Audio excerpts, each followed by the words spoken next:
네, 안녕하세요 여러분. 이동수입니다. 자, 이어서 4장 꿈을 실현하는 첨단 수송 기술로 제가 설명을 드려보겠습니다. 첨단 수송 기술. 수송 기술은 물체를 옮기는 방법에 대한 연구를 하는 거예요. 물체를 옮긴다.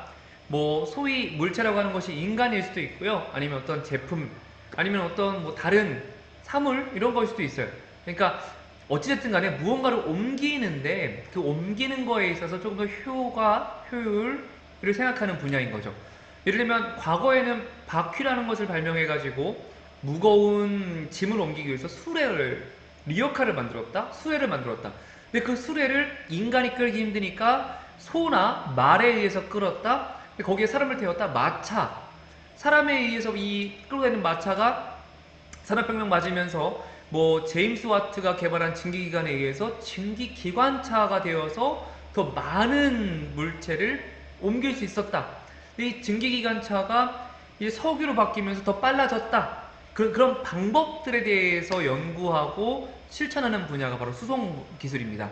첨단이 붙은 것은 과연 그렇다면 요즘에는 어떤 환경을 생각하면서 그런 친환경적이면서 그러면서 조금 더 뭐라고 할까 더 빨리 더 효율적인 방법이 뭐가 있을까를 연구하는 분야가 바로 첨단 수송 기술입니다. 그래서 새롭게 등장한 수송수단의 종류와 특징을 얘기해 드릴 거고요. 우주항공 기술 분야의 발전 방안을 또 말씀드리겠습니다. 여기 드론이 있습니다. 드론이라고 하는 것은 여러분 날개가 4개 달려있는 이런 회전익 형태를 말한다고 생각할 수 있지만 조금 더 크게 생각하면 그냥 헬리콥터처럼 날개가 돌아가면서 날아가는 것들. 그러니까 비행기처럼 강한 바람을 내뿜어 가지고 쏘아 올리는 그런 거 말고요. 이런 식으로 날개가 돌아가는 것들을 드론이라고 하는데 최근 우크라이나랑 러시아 전쟁에서 혹시 관심 있는 친구들은 좀 찾아보시면 좋겠는데 우크라이나가 드론을 이용해 가지고 많은 이 전쟁의 상황들을 이렇게 역전으로 끌고 가고 어떻게 보면은 뒤집힐 수 있었던 승패로 좀 보기 하지만 아무튼 좀 위급했던 상황들을 다 드론을 이용해서 효과적으로 대처했던 적이 있습니다. 그래서 드론은 여러분들이 실제 생활에서는 많이 볼 수는 없지만 전쟁이라든지 어떤 다른 물류, 이런 택배 이런 쪽에서는 지금 굉장히 많은 연구가 되고 있고요. 그 다음에 버스 아래로 자동차가 지나갈 수 있다. 이건 좀 상상인 것 같은데 보시면 버스가 차지하는 부피와 공간이 크고 반면에 속도는 느리고 그래서 그 아래에 어떤 터널처럼 만든 어떤 상상을 그림으로 그린 거고요. 운전자가 운전하지 않아도 된다. 자율주행 자동차가 지금 어느 정도 되어 있죠. 자율주행 기술이 거의 완성 단계에 이르렀습니다. 근데 다만 법과 제도가 그러니까 즉 우리나라의 도로 위에 자율주행 자동차가 자율주행 가장 높은 뭐랄까 기술로 그러니까 완벽한 완전 자율주행으로 달릴 수 있어 달려도 돼 라고 법적으로 아직 뒷받침되어 있지 않기 때문에 사실은 자율주행 자동차의 기술이 완벽히 거의 구현이 되는 단계에 있음에도 불구하고 시장에 나오지 못하는 거라고 보시면 될 것 같고요. 이 우주여행은 우리 일론 머스크가 굉장히 많이 하고 있죠. 그래서 일론 머스크가 스페이스 X라고 하는 민간 우주 회사를 만들어 가지고 누구나 다 우주 여행을 할 수 있는 그리고 이미 그 서비스를 이렇게 예약했다고 해야 될까요? 하신 분들이 굉장히 많고 현재 비용이 좀 높다라고 하는 좀 단점이 있는 걸로 알고 있습니다. 자, 아무튼 어떤 서비스든 처음에 나올 때는 비용이 비싸지만 그 서비스가 일반화되기 시작하면 가격이 저렴해지니 우리도 곧 우주 비행하는 날을 손꼽아 기다려 보겠습니다. 그래서 과거에는 뭐 이런 얘기도 했어요. 이 이야기 하면서 우리가 언젠가는 우주로 수학여행 갈 거야. 근데 여러분들의 자녀나 뭐 여러분들의 다음 세대가 정말 우주로 수학여행 가는 날도 올 수도 있을 것 같습니다. 우리는 아니겠죠. 길 수도 있겠지만. 자, 우선 그 다음 장 새로운 수송수단은 생활의 변화를 가지고 온다. 새로운 수송수단 발음이 너무 안 되네요. 새로운 수송수단은 최근에 새로운 수송수단은 뭐가 있냐면 바로 하이브리드 자동차. 새로운 수송차이 아닙니다. 이미 좀 오래된 자동차이고요. 사실은 우리가 지금 보는 흔히 보는 이 수송수단은 전기 자동차가 더 많이 보이고 있죠. 선생님 좀 잘못 눌러서 죄송해요. 이 새로운 수송수단이라고 보기에는 이 하이브리드 자동차뿐만 아니라 이 전기 자동차를 좀 더 좀 유심히 봐야 되는데 일단은 여기 나온 내용들은 여러분들이 그냥 읽어보시면 다 이해가 될 거예요. 어렵지 않은 내용들이기 때문에 선생님이 넘어가는데, 중요한 건 이 하이브리드 자동차라는 것은 어떻게 움직이고 이 이름은 무엇일까에 대한 개념입니다. 우선 하이브리드 자동차라는 이 하이브리드는 두 개라는 뜻을 갖고 있어요. 그럼 무엇을 두 개로 갖고 있냐? 바로 엔진을 두 개 갖고 있다. 어떤 건 엔진이냐? 기존의 내연기관이라고 해서 석유나 이런 화석연료에 가는 이 기존 엔진에다가 전기 모터로 작동하는 선풍기라든지 전기에서 회전하는 그거 모터, 전동기 이 두 가지가 모두 들어가 있는 거를 하이브리드 자동차라고 합니다. 그래서 처음에 시동을 걸 때는 큰 힘이 필요합니다. 그래서 큰 힘이 필요하기 때문에 이때는 기존 기관을 이용하고요. 기존 기관을 이용해서 이럴 수도 있습니다. 선생님 잠깐 지금 말을 잘못한 것 같아요. 이 책에 나온 대로만 설명을 할게요. 시동을 걸 때는 모터를 이용하고요. 이렇게 가속과 오르막, 그러니까 큰 힘이 필요할 때는 엔진과 모터를 같이 쓰고, 감속과 내리막, 그러니까 이제 내리막길을 따라 쭉 내려갈 때는 속도를 그렇게 낼 필요가 없고, 그 내려가는 힘, 중력에 의해서 끌어다니는 내려가는 힘으로 배터리를 충전한다. 배터리를 충전하는 것은 말씀드렸지만 이게 모터가 있죠, 그죠? 그러니까 모터를 다시 충전하고요. 충전하고 나서 정속 주행할 때는, 일정한 속도로 주행할 때는 엔진을 쓴다. 근데 사실 여러분 엄밀히 말하면 이 모터와 엔진을 쓰는 것은 사실 이 제조 회사마다 조금씩 다르기도 합니다. 그래서 아까 선생님이 초반에 그렇게 말씀드렸던 건데, 교과서대로 설명을 드려야 되니까 이렇게 이런 상황들마다 조금 큰 힘을, 조건은 이거예요. 큰 힘을 내야 될 때는 엔진을 같이 쓰고, 큰 힘이 필요 없는 상황에서는 모터 중심으로만 갈 수 있게끔 만들어 놓은 게 바로 하이브리드 자동차. 하이브리드 자동차가 나온 이유는 바로 친환경성 때문에 그렇죠. 화석연료를 적게 먹고, 그럼 사용자도 돈을 아낄 수 있으면서도 이제 대기오염 시키지 않으니까.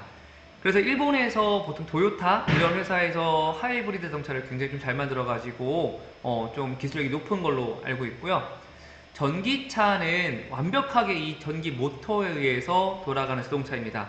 전기차의 가장 큰 특징은 기존의 내연기관으로 가는 자동차, 즉 화석연료에 의해 가는 자동차들보다 100% 거의 친환경성이 가장 큰 장점이기도 하지만 내부가 단순해진다는 거예요. 그러니까 아주 내연기관을 움직이기 위해서 화석연료에 의해서 돌아가는 그 엔진과 관련된 수많은 부품들이 다 필요 없고, 간단하게 모터를 움직이기 위한 에너지를 제공하는 배터리, 써있죠, 구동 배터리. 그리고 구동 배터리와 함께 좀 부가적인 서비스를 제공하는 것들. 냉각팬은 여러분 에어컨 나온 냉각팬을 말하는 게 아니라 이 차 내부에서 발생하는 열을 식힐 수 있는 것들. 그러니까 구조가 훨씬 단순해집니다.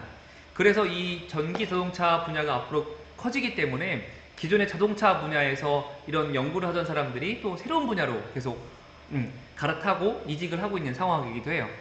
그래서 전기자동차의 특징은 이렇게 나와 있습니다. 전기자동차와 관련돼서 죄송합니다. 잠깐 멈출게요. 네, 종이 울려서 잠깐 멈췄는데요. 전기자동차와 관련해서 가장 큰 핵심 기술은 바로 배터리입니다. 배터리.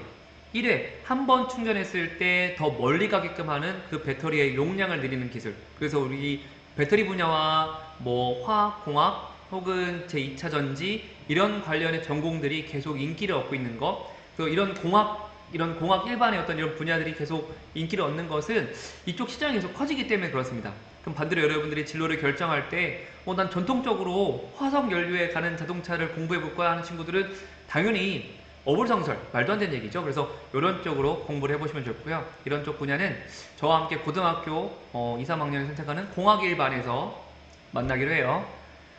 자율주행 자동차는 이제 확실히 이제 아까도 말씀드렸지만 운전자 없이, 그러니까 운전하는 사람 없이 스스로 가는 자동차입니다. 근데 여기 보면은 이 기술도 사실은 좀 오래된 이야기예요. 자율주행 자동차에 이런 뭐 GPS, 내 위치를 알려주는 거, 컴퓨터, 다양한 센서에 의해 수집된 이 데이터들을 잘 이제 계산해가지고 자동차가 가야 되는, 멈춰야 되는 그런 상황들을 계산하는 인간의 뇌 역할을 하는 것. 뭐 수동, 레이저 스캐너, 앞에 무엇이 있는지 스캐너, 레이저가 왔다 갔다 하면서 3차원 형태로 그림을 그리는 거. 레이저와 라이더도 있습니다. 라이더. 여긴 없지만 잘 안 써지네요. 아무튼 라이더도 있고요. 비디오 카메라도 있습니다. 근데 사실 이렇게 다양한 장치들이 붙어있기 때문에 가격이 비싸졌는데 그 그래픽 회사로 유명한 엔비디아에서는 비디오 카메라 한 대만 가지고 비디오 카메라가 여기서 전방을 사물을 이렇게 찍어가면서 이런 식으로 앞에 감출된 물건들을 이제 측정해서 하는 그런 형태로 더 발전하고 있습니다. 즉 GPS나 이런 다양한 것들을 좀 덜어내고 있고요. 카메라 한 대만으로 자율주행되는 시대가 되고 있습니다. 그래서 엔비디아 자율주행 이렇게 검색해 보시면 더 많은 자율주행 기술을 볼 수가 있어요. 그럼 자율주행과 관련돼서 이슈는 뭘까요? 운전자가 더 없어도 돼. 그럼 운전면허 시험은 과연 존재해야 될까? 운전자 보험이라든지 자동차 보험은 어떻게 바뀌어야 될까? 자동차 사고가 발생했을 때 그 사고에 대한 책임을 자동차 이걸 만든 제조회사, 즉 이런 알고리즘을 짜고 이 안에 코딩을 했었던 사람들한테 책임을 물어야 될까? 아니면 운전자가 아닌 그 탑승, 아니면 그 자율주행 자동차를 운영하는 서비스 회사에 물어야 될까? 그러니까 여러 가지 이슈와 문제들이 있습니다. 그런 이슈와 문제들을 여러분들이 잘 알고 있으면 여러분들이 나중에 직업을 결정할 때 그런 분야로 이제 진출을 하면 되는 거예요. 자, 여기 보면 이 그림 같은 경우는 뭐냐면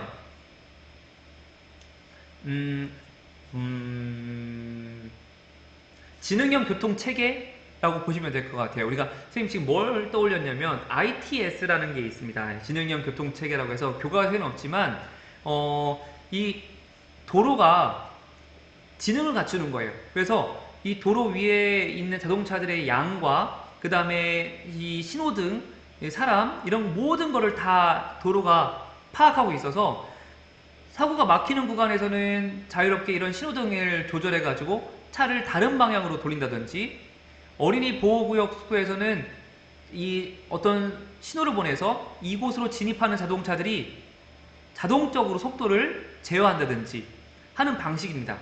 즉 자율주행 기술과 더불어 이 지능형 도로체계 ITS가 같이 더해졌을 때 진정한 우리가 옛날에 그 SF 영화 속에서 보는 것처럼 사람이 운전하지 않고도 탑승하면 사고 없이 막 움직이는 것들, 그런 미래형 교통 시스템이 갖춰지는 거라고 보시면 될 것 같아요. 지능형 교통 체계.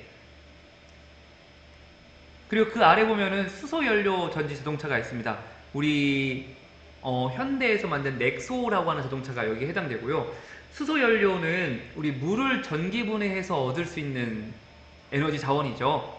수소는 폭발성이 크지만 이것을 보관하고 관리하는 게 어려워서 사실은 쓸 수가 없었던 자원인데 이 수소를 잘 저장하고 보관하고 보낼 수 있는 방법들이 지금 계속 개발되어 오고 있습니다. 그래서 수소연료를 쓰면 사실 전기 자동차보다 훨씬 더 충전 시간은 빠르면서 더 높은 효율을 낼 수 있고 깨끗합니다. 그래서 수소연료 자동차를 더 많이 생산하는 게 이점이지만 단점은 이 수소연료를 충전하는 충전소를 건설하는데 쉽게 말하면 주유소를 짓는데 좀 많은 비용이 들어가고 있고요. 수소연료 차를 아직은 좀 초기 생산 비용이 좀 비싸다는 단점이 있습니다. 그래서 같은 차인데 전기차가 2천만 원이면 뭐 수소차는 보통 한 7, 8천만 원 정도 되는, 그러니까 3-4배 이상의 가격 차이가 존재하기 때문에 국가에서 보조금을 지원한다고 해도 일반 사용자가 살까 말까 하다 고민하는 시점이기도 하죠. 근데 아무튼 수소연료 전지 자동차는 물의 전기분해되는 성질을 이용했고 이 수소가 주입되어서 돌아가고 또 그 수소를 잘 관리하고 보관할 수 있는 그런 기술들이 개발되면서 앞으로 시장이 더 커질 것 같고요. 그리고 전 세계 어느 나라보다도 현대자동차가 이 수소 관련된 수소 연료 전지와 관련된 분야에서는 지금 앞서 나가고 있는 상황입니다. 다른 나라들은 전기차에 많이 좀 집중을 하고 있는 상황이고요. 그 다음에 친환경 에너지를 활용한 첨단 선박인데요. 친환경 에너지는 바로 태양광 전지라고 보시면 될 것 같아요. 물론 우리가 풍력 과거서부터 많이 이용했는데 태양광은 태양의 빛을 이용해서 전기를 만들어내는 것이고 그렇게 만들어진 전기를 가지고 배에 연결된 모터를 회전시켜서 앞으로 나간다라고 보면 될 것 같아요. 이 태양 전지판을 이용해서 사실은 선박 말고도 자동차 분야에 적용하기도 하고 경우에 따라서 비행기에도 적용하기도 합니다. 근데 다만 태양 전지판이 가지고 있는 어떤 효율성, 즉 빛이 태양 전지판에 100이 만약에 쏘아졌다면 100만큼 전기가 만들어지면 너무 좋겠지만 그만큼 생산이 안 되고 아직은 한 10, 좀 높으면 20밖에 안 되기 때문에 그것도 딱 어떤 연구라고 하는 정확한 실험이 이루어지기 위한 통제된 환경이고 실제 환경에서는 또 그것보다 떨어질 수 있기 때문에 친환경에서 이 태양을 선택하는 건 사실 좀 아직 어렵고요. 그럼에도 불구하고 계속 지금 기술이 개발되고 있고 풍력은 뭐 지금 보시는 것처럼 네, 이런 식으로 돛을 이용하는 방법들이 있을 수 있습니다. 이 친환경 풍력과 돛과 관련해서 우리 여러분 알고 있겠지만 그 스웨덴의 기후 위기와 관련된 그 소녀 이름이 있죠. 제가 갑자기 기억이 안 나네요. 그 기후 위기를 외치던 그 소녀가 미국에 초청받아가지고 유엔 연설을 하러 갔을 때 그 비행기가 발생하는 기후 위기 탄소 때문에 배를 타고 그 배도 이렇게 도칠단 배를 타고 가는 지역에서 좀 또 한참 또 화제가 됐었던 적도 있고요. 자, 드론은 이렇게 나와 있는데 여기 요게 좀 중요하긴 한데 이 드론의 비행 원리를 좀 알면 좋긴 해요.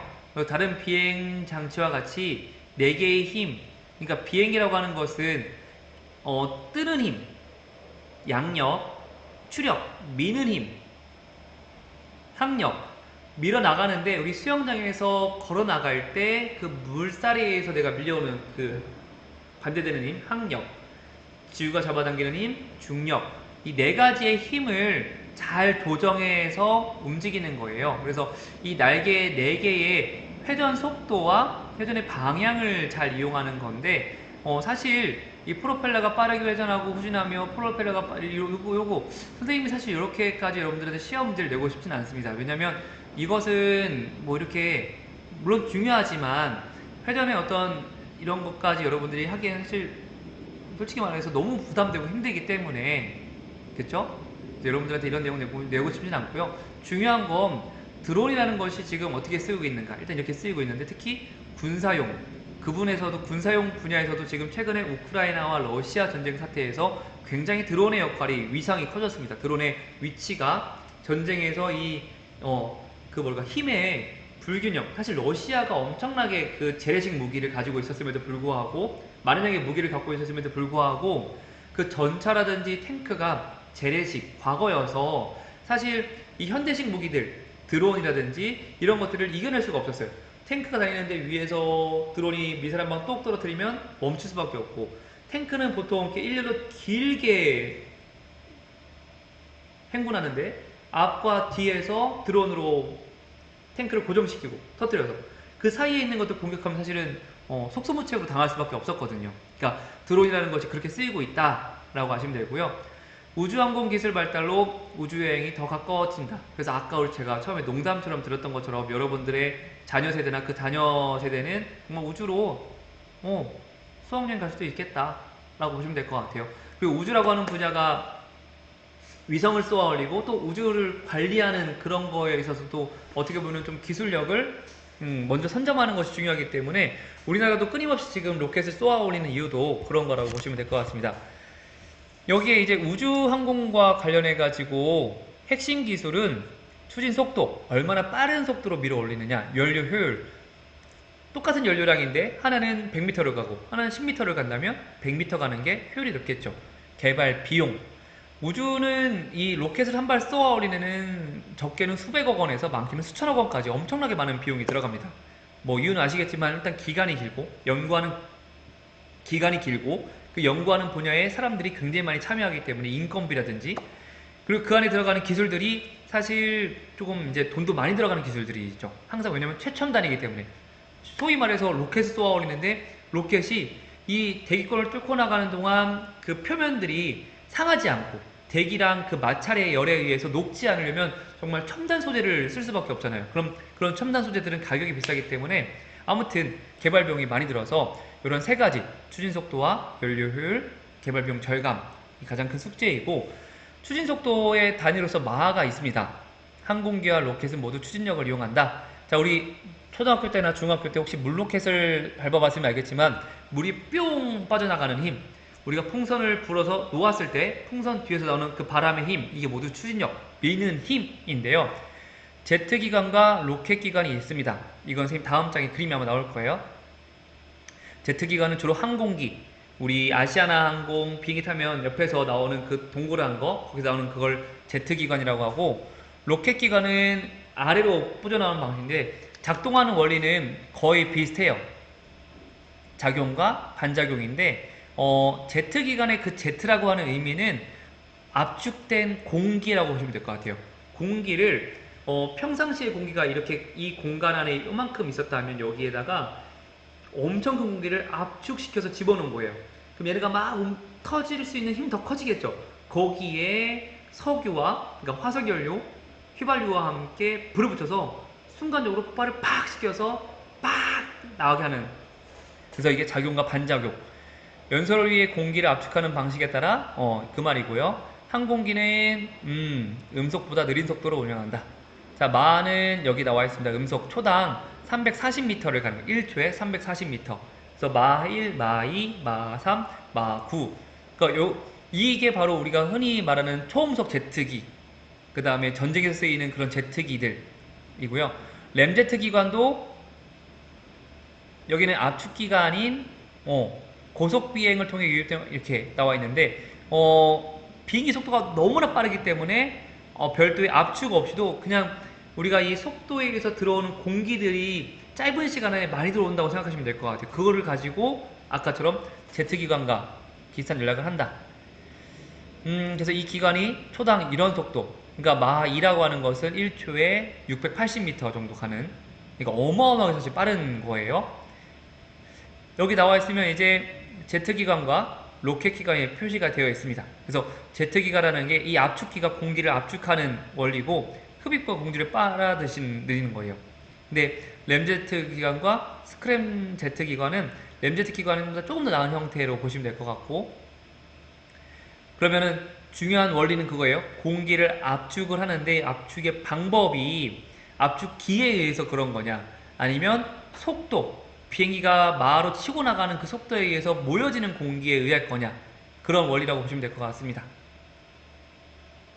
그쵸? 그래서 여기 보면은 이렇게 설명도 있습니다. 그 다음에 이 로켓 기관 같은 경우는 연료와 산화제, 펌프, 팔스발 이렇게 있다고 나와 있는데, 중요한 건 로켓 기관의 핵심은 이게 일단 분리도 잘 돼야 돼요. 그러니까 이게 1단, 2단, 3단이 있는데 보통 3단의 원리에서 1단이 하나가 터져서 뭐 대위권까지 올리고, 대위권에서 2단이 터져나가면서 우주로 나가고, 우주에서 3단 나가서 위성 분리시키고 뭐 이런 식으로 나가는데, 그런 것들이 좀 잘 이루어지게 하는 게 좀 어렵고, 또 이 안에서의 진동과 이 터빈에서 발생하는 이 뿜어나오는 힘의 이 방향을 잘 제어하는 것도 좀 어려운 기술을 제가 알고 있습니다. 산화제라고 하는 것은 연료와 함께 같이 태우는 건데, 특히 우주 공간으로 갈수록 여러분, 우리가 연소라고 하는 거, 불이 타기 위한 연소의 조건에는 산소도 있어야 되는데 우주 공간에는 이 공기 자체가 없기 때문에 산소가 없잖아요. 그래서 인적으로 만든 연료와 함께 상호작용해서 불탈 수 있도록 만든 산화제까지 들어가는 것이 로켓 추진기관의 핵심입니다. 산화제, 이게 핵심이라고 했어요. 산화제. 우주에는 공기가 없기 때문에. 자, 우주 개발을 위한 기술에는 또 여러 가지가 있는데요. 우주 기술은 대기권 밖으로 비행 물체 또는 통신 위성 등을 보내기 위해 로켓을 활용한다. 며칠 전에도 로켓을 지금 북한에게 쏘아 올리고 우리나라도 쏘아 올렸는 것처럼, 북한 입장에서는 좀 약간 부담스러울 겁니다. 대한민국이 지금 로켓을 계속 쏘아 올리고 있으니까요.